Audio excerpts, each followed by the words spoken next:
नमस्कार मित्रों, आज युग चिंतन में योगाभ्यास भौतिक वस्तुओं एवं व्यक्तियों के संपर्क जुड़ने एवं उनके परिणाम एवं फलितार्थ की तुलना में जीवात्मा के परमात्मा से योग की उपलब्धियां असंख्य गुनी अधिक और अनुभूति अत्यधिक आनंददायक है।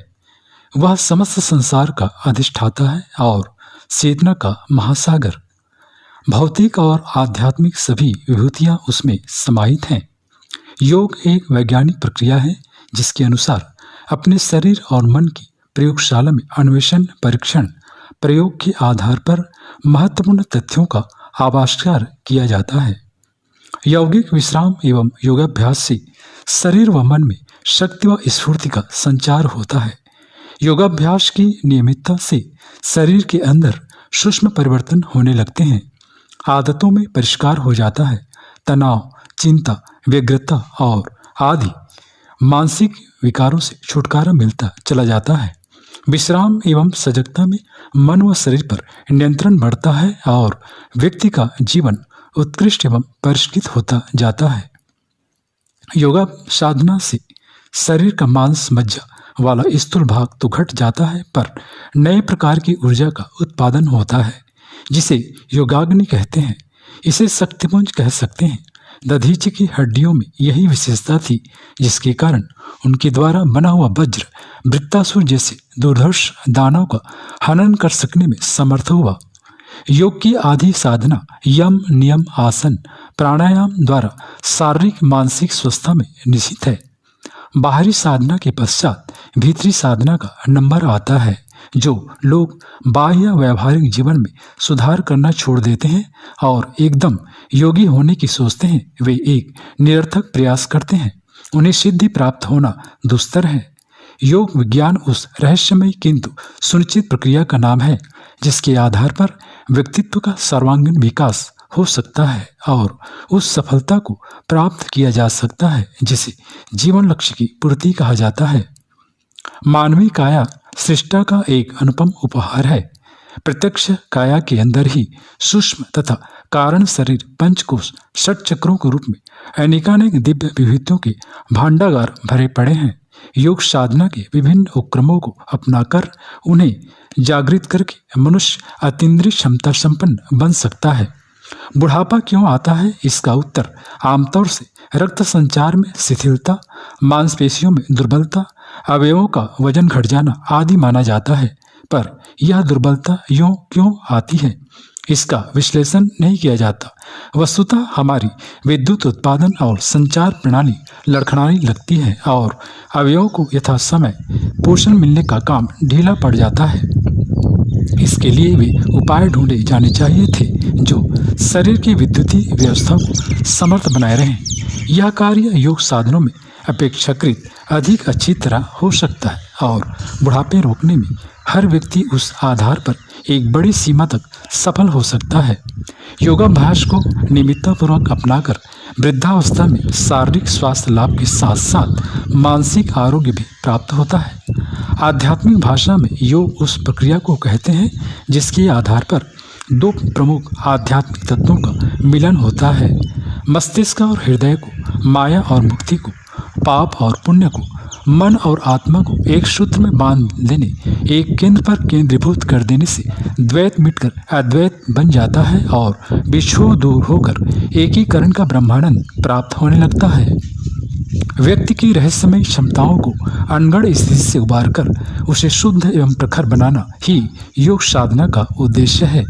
जो हमारे लिए आवश्यक एवं उपयोगी है वह सब कुछ हम अपने ही भीतर से, अपने ही पुरुषार्थ से आत्मनियंत्रण की प्रक्रिया अपनाकर सहज ही प्राप्त कर सकते हैं। इसी तथ्य को प्रत्यक्ष करना योग साधना का उद्देश्य है। जो आत्मा की उन्नति चाहते हैं वे पहले शरीर को उन्नत बनावें। जो स्वर्ग में धर्म की संपत्ति जमा करना चाहते हैं वे शरीर में ब्रह्मचर्य की पूंजी जमा करें। जिन्हें सुख और शांति प्राप्त करने की इच्छा है वे मन में कुविचारों की पिशाचों को निकाल बाहर करें।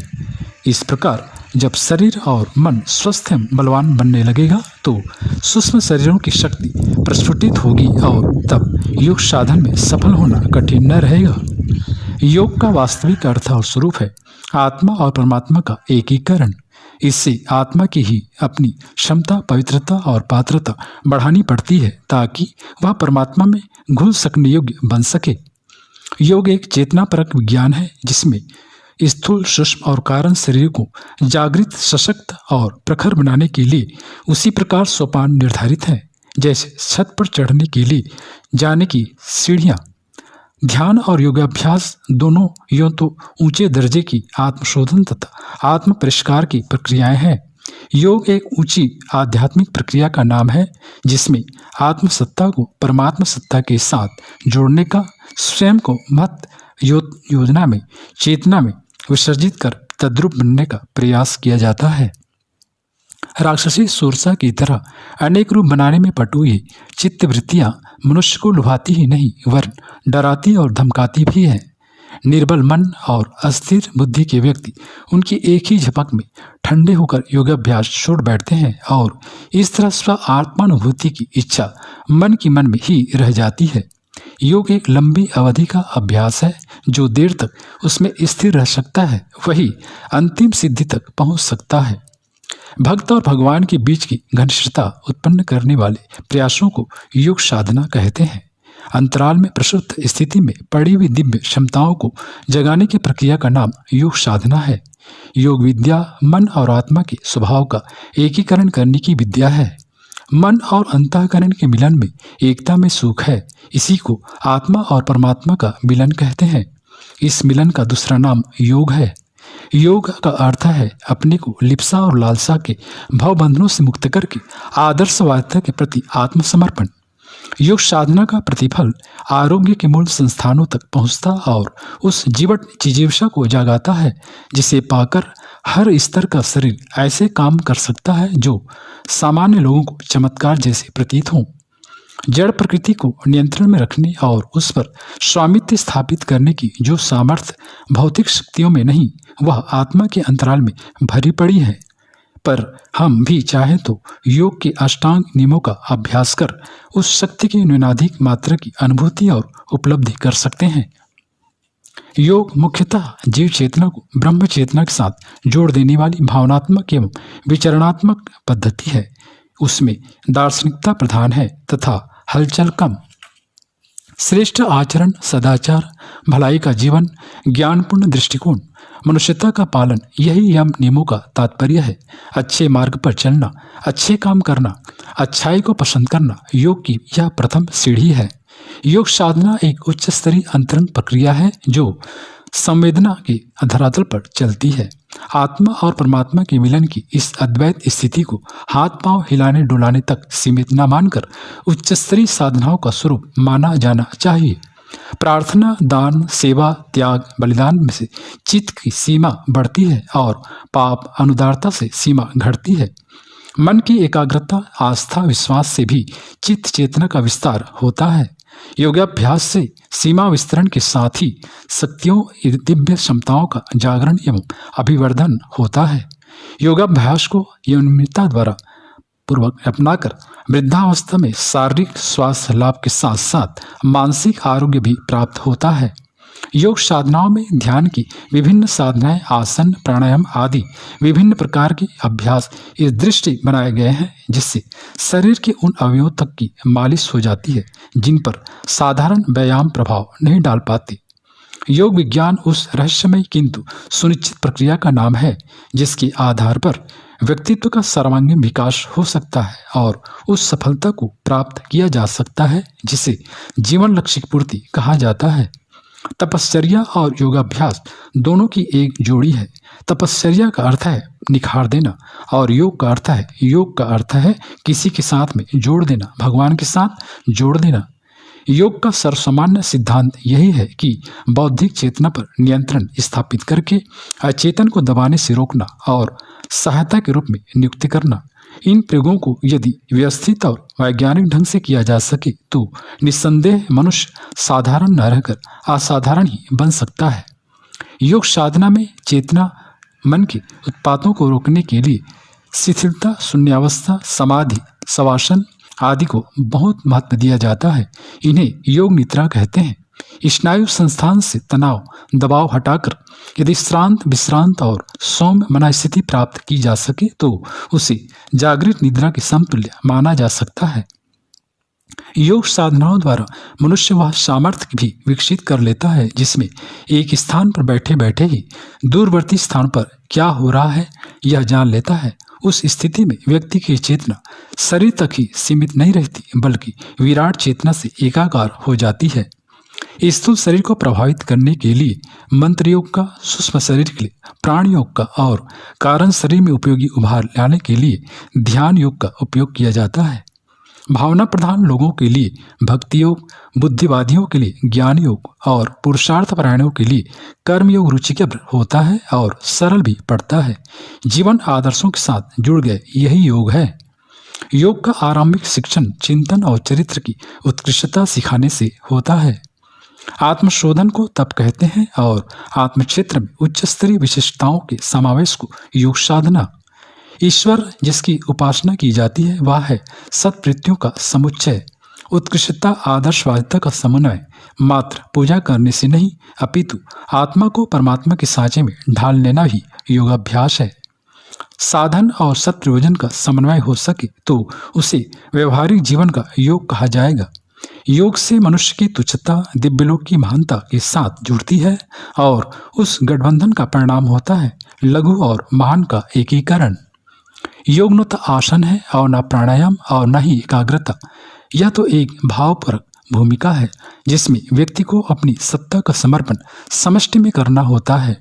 योग एक गहन रहस्यमय विद्या ही नहीं अपितु चिकित्सा संबंधी आधार पर शारीरिक और मानसिक समर्थ संबंध की ऐसी प्रक्रिया है जिसमें रोग निवारण का लाभ अनायास ही मिल जाता है।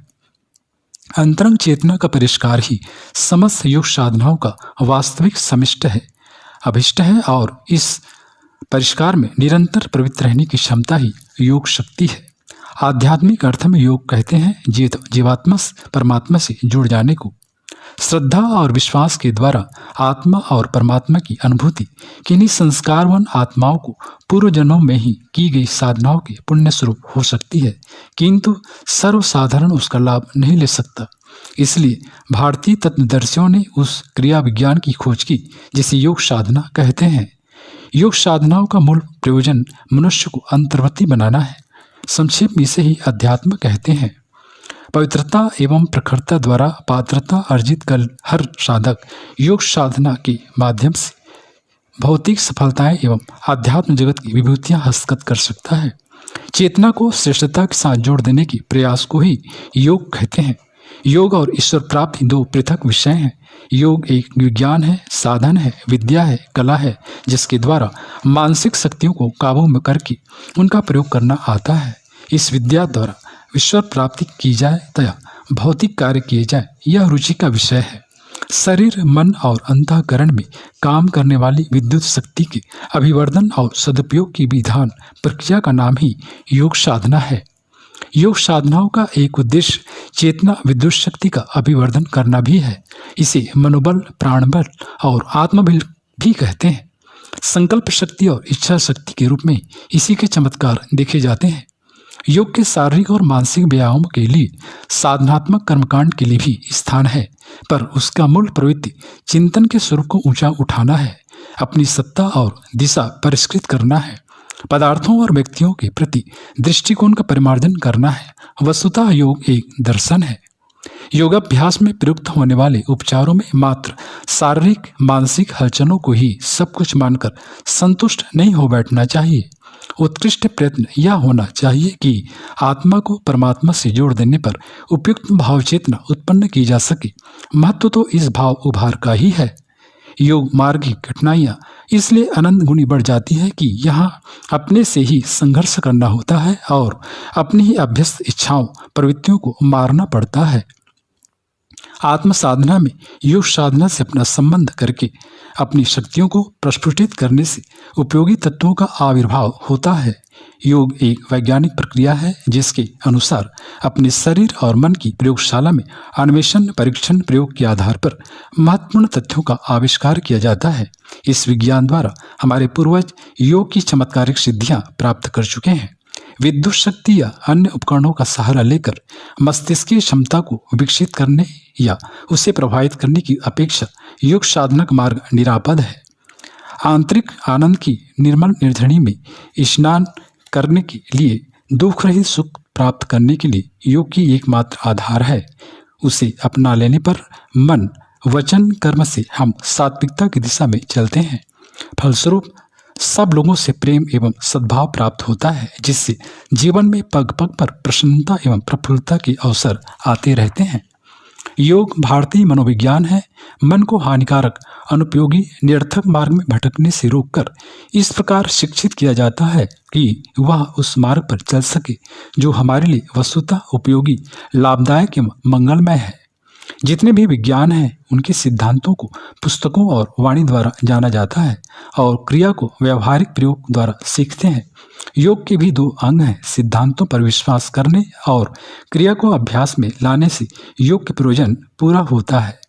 अंतः संस्थान को शांत, सुस्थिर एवं परिष्कृत करने की विधि व्यवस्था का नाम योग है। मनुष्य शरीर एक पवित्र यंत्र है, परिपूर्ण यंत्र है। हमें केवल इस यंत्र के प्रयोग को यौगिक प्रणाली द्वारा विश्वास करने और उसे निष्ठापूर्वक सीखने पर की आवश्यकता है। योग और विज्ञान के सिद्धांत दोनों एक समान हैं, मात्र उनकी वर्णन और अनुभूति की शैली भिन्न है। कर्म योग की साधना से कर्मों में प्रखरता आती है। ज्ञान योग से चिंतन उत्कृष्ट होता है तथा तत्व दृष्टि विकसित होती है। भक्ति योग से अंतःकरण सुरक्षित होता, पवित्र बनता और इस योग्य होता है कि परमात्मा सत्ता का वहाँ अवतरण हो सके। मन को हृदय से, बुद्धि को अंतःकरण से योग कर देने से, मिला देने से मनुष्य की अंतर्दृष्टि बदल जाती है। उसका दृष्टिकोण दूसरा हो जाता है। अयोगी, मायाबद्ध भवकूप में पड़े हुए मनुष्य शरीर के लाभ हानि की दृष्टि से हर को सोचते और कार्य करते हैं, किंतु योग बुद्धि वाला व्यक्ति आत्मा के हित अनित का ध्यान रखता हुआ अपने संपूर्ण विचार और कार्यों को करता है। सहज योग सचमुच बड़ा सहज है। इसमें व्रत, उपवास, नेति, धूति, वस्ति, न्योली, कपालभाति, आसन, प्राणायाम आदि किसी प्रकार की खटखट नहीं है। केवल अपने मन को हृदय से जोड़ देना है। सदैव जागरूक रहना, अपने स्वभाव, विचार, इच्छा, आकांक्षा एवं कार्य प्रणाली को बारीक दृष्टि से देखते रहना कि नियत दृष्टिकोण के विरुद्ध कुछ गड़बड़ी तो नहीं हो रही है। यही सहज योग का अनुष्ठान है। अपने भीतरी शत्रुओं से, कुविचारों से, दुर्भावनाओं से, कुवासनाओं से निरंतर हर घड़ी लड़ना और सद्भाव, सद्विचार, सत्कर्म का आश्रय लेना ही यही सहयोगी की साधना होती है। योग का उद्देश्य बिना वैज्ञानिक उपकरणों के अंतःचेतना को अभीष्ट स्तर पर परिवर्तित और विकसित करना है। यह इसलिए उपयुक्त है कि हर व्यक्ति अपने को उसी दिशा में विकसित करना चाहेगा जिससे उपलब्ध क्षमता को अपने और दूसरों के कल्याण में लगाया जा सके। आत्मा और परमात्मा के योग से एक ऐसे आनंद का आविर्भाव होता है जिसकी तुलना संसार के अन्य किसी भी सुख से नहीं की जा सकती। इस सुख को परमानंद, जीवन मुक्ति, ब्रह्म निर्वाण, आत्मोपलब्धि, प्रभु दर्शन आदि नामों से पुकारा जाता है। योग एवं सच्ची उपासना दोनों का ही अर्थ है आत्मा को परमात्मा से जोड़ देना। इससे परमात्मा की विशेषताएं मनुष्य में प्रवाहित होने लगती हैं। विश्वास से देवता बनते हैं और साधक के लिए दिव्य वरदान उपस्थित करते हैं। योग साधना विश्वास का निर्माण मात्र है। मन को वश में करने, चित्त वृत्तियों का निरोध करने, मनोवृत्तियों को चाहे जिस दिशा में लगाने का सफलता प्राप्त करने, स्वयं सम्मोहन में सिद्धस्थ होने के लिए ही योग साधन की समस्त प्रणाली एवं क्रियाएं बनाई गई हैं। योग साधना और तपश्चर्या प्रत्येक मनुष्य को आध्यात्मिक आवश्यकता है। उसका नित्य नियम में उसी प्रकार समावेश रहना चाहिए जैसा कि आहार और निद्रा का नित्य कर्म में रहता है। मन को परिष्कृत करना ही योग है और शरीर को अनुशासित करने की क्रिया तप कहलाती है। अपना सुख बांट देना, दूसरों को दुख बटा लेना, बालकों जैसा निर्मल निष्कपट मन रखना, लोभ, मोह और अहंकार के बंधनों से अपने को न जकड़ जाने देना, इतनी ही योग साधना सर्वसाधारण के लिए पर्याप्त है। आदर्शों के प्रति समर्पित व्यक्तित्व को योगी कहते हैं, जबकि मात्र कर्म कांडों में ही निरत रहने वाले भाव शून्य को अधिक से अधिक पुजारी की संज्ञा दी जा सकती है। प्रकृति के अंतराल में प्राण शक्ति का अनंत वैभव बिखरा पड़ा है। योगी इसे अपने अंदर प्रविष्ट कर धारण करने की क्षमता अर्जित करते हैं और इसी के माध्यम से आत्मिक रिद्धियों और भौतिक सिद्धियों के खजाने की मास्टर की पा सकने में सफल होते हैं। योगी तब समाधि अवस्था में पहुंचने के बाद जिस किसी विषय पर अपना ध्यान लगाता है उसी का पूर्ण ज्ञान किसी से बिना सीखे अथवा कहीं गए हुए प्राप्त हो जाता है। अंत में परमात्मा की ओर अग्रसर होते हुए उसे वैसी ही शक्तियां प्राप्त हो जाती है जो ईश्वर में पाई जाती है। मित्रों, योगी लोग जहाँ भक्ति भावना द्वारा भगवान में संलग्न होते थे वहाँ कष्ट साध्य साधनाओं तथा तपश्चर्याओं द्वारा अपने में अनेक प्रकार के सामर्थ्य भी उत्पन्न करते थे। भावना से भगवान और साधना से शक्ति प्राप्त होती है, यह निर्विवाद है। योगी लोग संसार का त्याग करके अत्यंत कष्ट साध्य तपश्चर्या करते हैं जिससे भवबंधनों को काटकर परमात्मा को प्राप्त कर सके। सत्संग, स्वाध्याय, कथा, जप, यज्ञ, तीर्थ, दान आदि में यही उद्देश्य प्रधान रहता है कि बंधनों से छुटकारा प्राप्त करके आत्मा अपने उद्गम केंद्र परमात्मा का साक्षात्कार कर सके, उसमें लीन हो सके। यही जीवन का परम लक्ष्य है। जो लोग अनासक्त, निर्लिप्त, फलाकांक्षा रहित हो संसार के सब कर्म संपादित कर सकते हैं वे ही योगी हैं। जो लोग संसार में कर्म करते हुए संसार के चोटों से घायल हो जाते हैं वे संसारी हैं।